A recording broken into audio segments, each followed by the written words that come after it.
Bring the drums back. Let it resound from the Atlantic Ocean to the Niger Delta. Tell every publication in town that on this day the earth quaked. I became the revolutionary vanguard of every mother's womb. The sun had to shine her bright forehead and Afari Kurudu. It wasn't playing stand-up like a Kurudu. My mother became the guardian to this nation she carried. Navigating through life like a West African pilot. Now I fly higher than Mutala. No airport can tell when I land. My mom said, chill. God's cooking. This masterpiece isn't finished until after 9 months. I'm never one for tight boxes, so I Mayweathered my way with a final punch.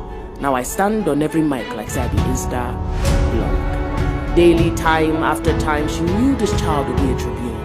And I popped out looking like a national mirror on the wall.